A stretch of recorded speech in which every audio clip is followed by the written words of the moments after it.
according to Emily Durkheim, okay, in his book, The Elementary Forms of Religious Life, okay, he mentioned that religion is a unified system of beliefs and practices, okay, relative to sacred things. That is, things set apart and held in awe, which unites the believers into a moral community or church. Okay, something that you need to know about Emile Durkheim. Okay, his family, okay, the father, the grandfather, and also the great grandfather, they are all the rabbis. Okay, so they expect that he also will become a rabbi, but he is a very modern man, okay, and he didn't want to be a rabbi, but he is more focused, okay, he believed in logic things, okay, in the logical things, okay. So he turned to be anthropologist rather than a rabbi. And then the other persons who talk about definitions of religion is Clifford Geertz, whereby he mentioned that religion is a system of symbols which acts to establish powerful, pervasive, and long-lasting moods and motivations in man, okay, by formulating conceptions of a general order of existence. Okay.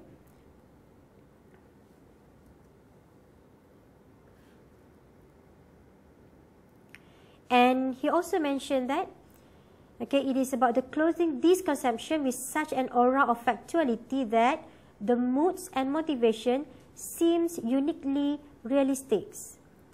Okay, so from all those definitions that we can see just now, okay, basically religion can involve beliefs in unseen beings. Okay, they talk about God, they talk about soul, about the spirits, and also the deities. Okay, so those are the important elements when people discuss about the definitions of religion.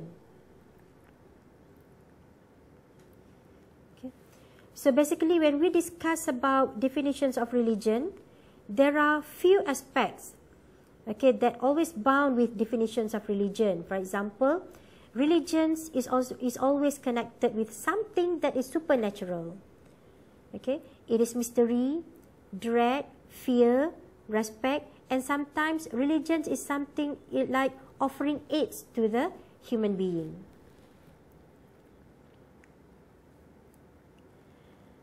Okay, so when we discuss about religion, we have to understand what is the structure of religion.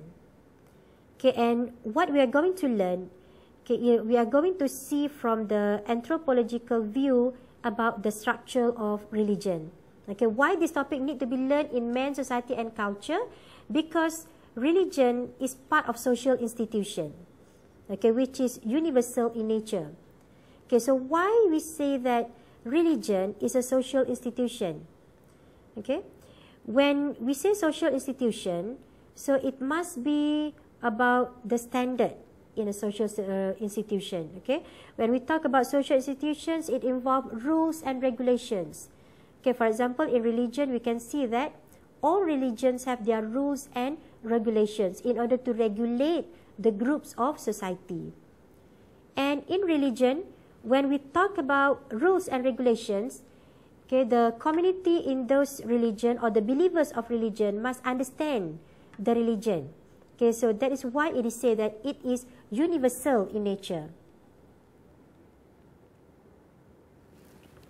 Okay, so basically, the elements of religion, it is based on sacred and profane, and then in all of the religions, they have priests and disciples, and also they have certain rituals and doctrine. Okay, so for example, the first one, for the sacred and profane, we can see that in any religions, they have their own symbols. Okay, for example, for the Muslims, they have the crescents. Okay, for the Jews, okay, they have the totem. For the Christian, they have cross. Okay, and we have to identify what are the ways in order to express sacredness. Okay, so basically, in order to show something is sacred, okay, it is due to the space, okay, to the behavior, to the biological differences, sacred objects, and also the priesthood. Okay, so you can see from your, you can read from your module, okay, what are the ways to express sacredness? Okay, as I mentioned just now, the first one is space, okay, whereby space here is referring to some places that are set aside for religious purposes. Okay, for instance, a graveyard for the burials, okay, and then second one I mentioned just now is about the behavior, okay, whereby it refers to many actions that we do in order to symbolize the sacred. Okay, for example, taking ablution for the Muslims. Okay, they have to take ablutions in order to purify oneself before the prayers. Okay, so that is in terms of behavior. Okay, before the whole Quran, okay, so they need to purify themselves first. Okay, so that is to show the sacredness of the religions. Okay, and then the third one that I mentioned just now is about biological differences. Okay, so we can see that society differentiates between men and women based on their biological differences. Okay, for example, Muslim women are forbidden from praying when they are having their period. Okay, because it is believed that they are unclean. Okay, and when they are still in that state, they cannot perform the prayer. Okay, so that is due to biological differences. Okay, the fourth one that we mentioned just now is about sacred objects. Okay, so not all religions have their sacred objects. Okay, but most of the religions, they have the sacred objects.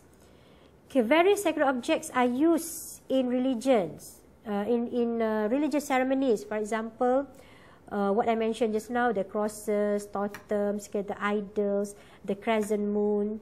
Okay, and sacred objects include combinations of words expressed in a certain tone according to ritual and also ceremonial rules. And we also discussed about priesthood, okay, whereby this group functions as an intermediary between the secular world and the sacred realm. Okay, for example, the imams, okay, the rabbis, Brahmin priests, witch doctors or shamans. Okay, these people will recite holy words. Okay, for example, in the prayers, okay, the chants, mantras, and preside over religious ceremonies. Okay.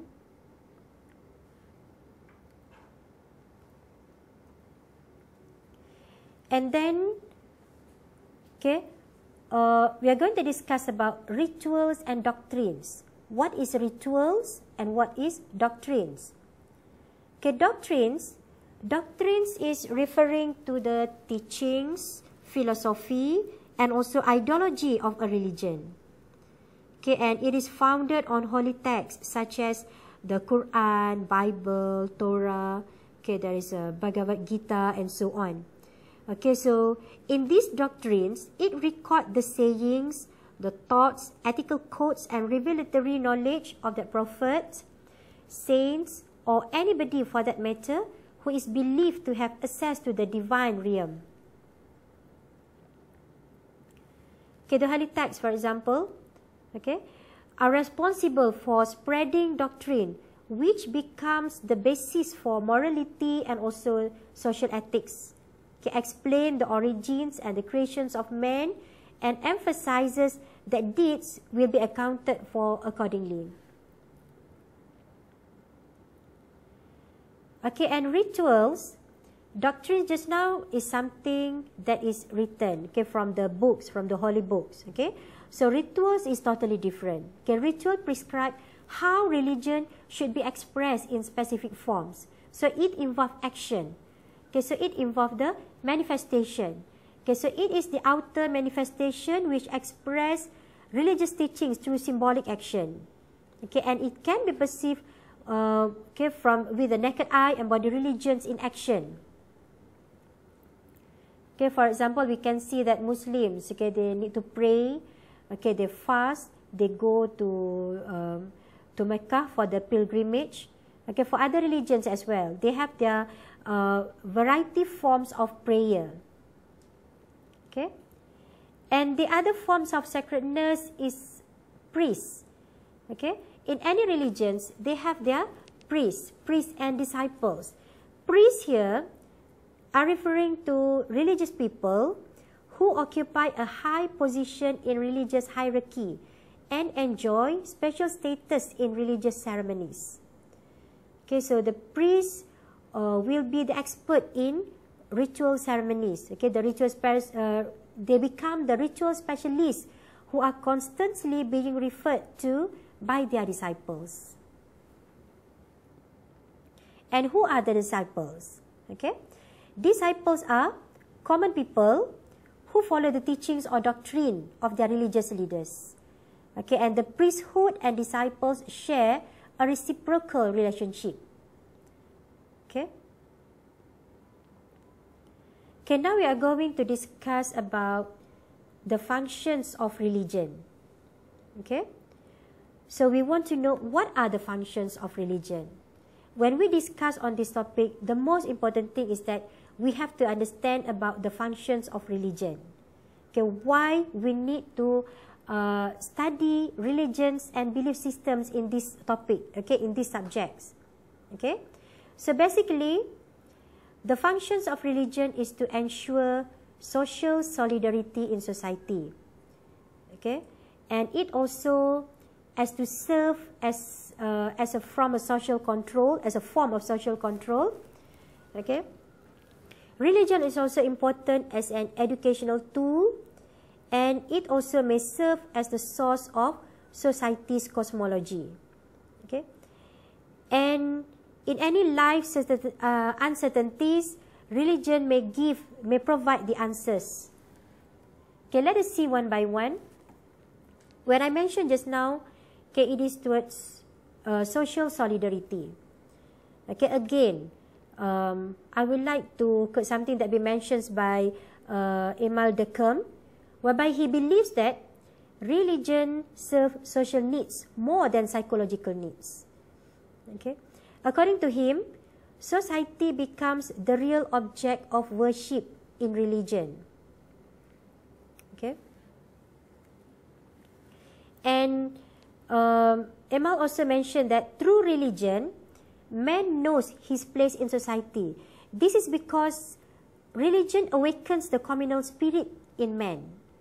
Okay, religion makes human being realize that he belongs to a social group with shared interests. Okay, so this is how religions able to ensure the social solidarity among the society. Okay, the other functions that I mentioned just now is about social control. Okay, in all religions, they have their sets, rules and regulations. Okay, so from this we can see that how religion can be able to stress about the moral order, okay, that governs the human behavior. Okay, all religions promote good attitude. Okay, all religion promotes the good things. Okay, so this moral order is based on oppositions between good and evil. Okay, so the teaching of religion tell the human beings, okay, which is good and which is wrong. Okay.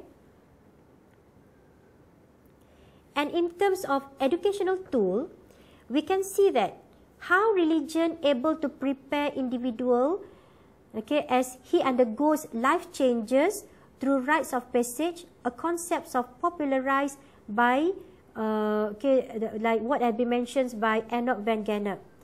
Okay, so it is as an educational tool, whereby it may educate the human being. Okay, what is the right thing to be done?